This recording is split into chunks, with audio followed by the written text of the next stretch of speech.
नमस्कार, मी ज्ञानदा कदम आपला महाराष्ट्रामध्ये तुम्हा सर्वांचं स्वागत करते। येत्या 15 ऑगस्टला म्हणजे देशाच्या स्वातंत्र्य दिनाच्या दिवशी राज्यातल्या काही महानगरपालिकांनी मांसाहारावरती बंदीचा निर्णय घेतला। या निर्णयाबद्दल सर्व स्तरातनं जोरदार टीका होत असताना आता ठाकरेंचे खासदार संजय राऊतांनी सरकारला धारेवर धरलंय। सरकारला जाब विचारताना छत्रपती शिवरायांचे मावळे आणि कामाख्यात कापलेले रेडे या सगळ्यांचा संदर्भ देत या निर्णयामागच्या सरकारच्या हेतूवरतीच त्यांनी तिखट सवाल उपस्थित केलेत। छत्रपती शिवाजी महाराज युद्धावर गेले, ते काय वरण भात तूप खाऊन त्यांचे मावळे लढत होते का? ते मांसाहारच करत होते। जे सरकार फडणवीसांचं गुवाहाटीला रेडे कापून त्या सरकारला मांस मच्छीचा तिटकारा यावा याचं मला आश्चर्य वाटतंय। तुम्ही महाराष्ट्राला नपुसंक नामर्द करताय। देवेंद्र फडणवीस हे फतवे मागे घ्या, हे खाऊ नका, ते खाऊ नका, हे कपडे घालू नका, ते कपडे घालू नका, हे बोलू नका, ते बोलू नका। हा देश आहे की बंदिशाळा आहे? हा महाराष्ट्र आहे की बंदिशाळा?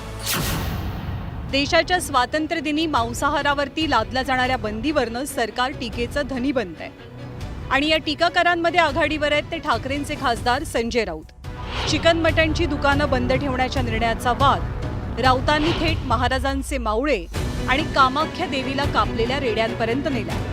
मांस मटण बंदीवरनं सरकारवरती टीकेची झोड ठेवताना राऊतांनी थेट छत्रपती शिवरायांच्या मावळ्यांच्या आहाराचा दाखलाच दिला। छत्रपती शिवाजी महाराज युद्धावर गेले, ते काय वरण भात तूप खाऊन त्यांचे मावळे लढत होते का?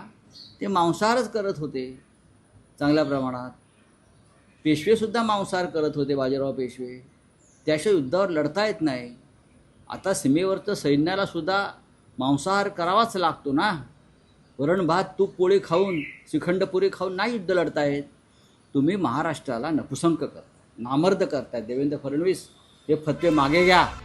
बरं, फक्त मावळ्यांचा दाखला देऊन संजय राऊत थांबले नाहीत, तर धार्मिकतेच्या मुद्द्यावरनं त्यांनी भाजपला कानपिचक्या दिल्या।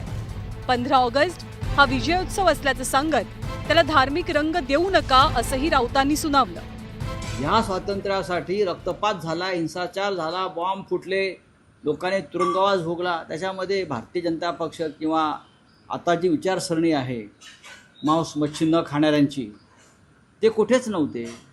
आणि तुमच्याकडे मागणी केली कोणी की स्वातंत्र्यदिनी मांसाहार वर्ज्य? हे काय नवीन थोतांड आहे या महाराष्ट्रामध्ये? आणि या थोतांडाचे जनक कोण आहेत? चिकन मटणावरच्या बंदीच्या निर्णयात भाजपला विलन ठरवतानाच संजय राऊत शिंदेंच्या शिवसेनेच्या नेत्यांवर टीकेचे बाण सोडायला काही विसरले नाही। जे सरकार फडणवीसांचे गुवाहाटीला रेडे कापून, बकरे कोंबड्या कापून, बदकं कापून तिथे, हे मी जबाबदारीनं बोलतोय, त्या सरकारला मांस मच्छीचा तिटकारा यावा याचं मला आश्चर्य वाटतंय। हां, 65 रेडे कापले कामाख्या देवीच्या मंदिरात आणि त्या रेड्यांचा प्रसाद खावा लागतो कापणाऱ्याला, हे पण तुम्हाला मी सांगतो। महापालिकांच्या मांसबंदीच्या निर्णयावरती जोरदार टीका होऊ लागल्यावर आता सत्ताधाऱ्यांनी पूर्वी काँग्रेसच्या सत्तेतल्या आदेशाकडे बोट दाखवून हात वर करण्याचा प्रयत्न केलाय। 15 ऑगस्ट रोजी कत्तलखाने बंद ठेवण्याचा निर्णय 1988 मध्ये काँग्रेस सरकार होतं। 12 मेला शंकरराव चव्हाण मुख्यमंत्री होते आणि त्या दिवशी निघालेला हा GR आहे। 7 दिवस त्यावेळी कत्तलखाने बंद ठेवण्याचा निर्णय झाला। त्यामध्ये 15 ऑगस्ट रोजचा एक दिवस आहे। त्यानंतर महिनाभरात शरद पवार हे मुख्यमंत्री झाले आणि 15 ऑगस्ट रोजी कत्तलखाने बंद ठेवण्याचा निर्णय पहिल्यांदा अंमलात आणला गेला, तो शरद पवार मुख्यमंत्री असताना। मग आत्ता या निर्णयावरती आगपाकड करायचं कारण काय, जो महायुती सरकारने घेतला असेल? पण सत्ताधाऱ्यांच्या दाव्याला सडेतोड उत्तर द्यायला राऊत काही विसरले नाही। काय झालं की काँग्रेसच्या काळात तुमच्या स्वप्नात सुद्धा तुमच्या छातीवर काँग्रेस बसलेली आहे आणि आम्ही बसलेलो आहोत। काय विचारा, काँग्रेसच्या काळात, नेहरूंच्या काळात, काय नेहरूंच्या काळात, काय काँग्रेसच्या काळामध्ये तुम्ही महाराष्ट्राला काय नपुसंक बनवताय का? संजय राऊतांना साथ मिळाली ती सुषमा अंधारे आणि रोहित पवारांची। मांस मटण बंदीच्या निर्णयावरनं दोघांनीही सरकारचा खरपूस समाचार घेतला। हे 15 ऑगस्टचा दिवस आहे, स्वातंत्र्य दिन आहे.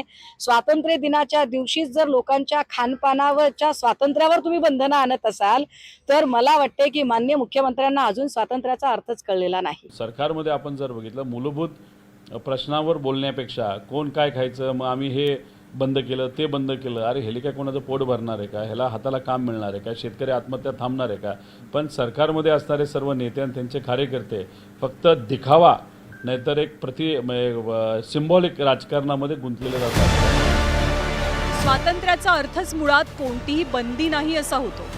त्यामुळे स्वातंत्र्य दिनी लोकांच्या खाण्यापिण्यावर बंधनं कशासाठी असा सवाल आता उपस्थित होतोय आणि महानगरपालिकांनी काढलेल्या या अजब फरमानाला विरोधही वाढतोय. यावरनं राजकारण सुद्धा चांगलंच ढवळून गेलंय. Bureau report, news 18 Lokmat.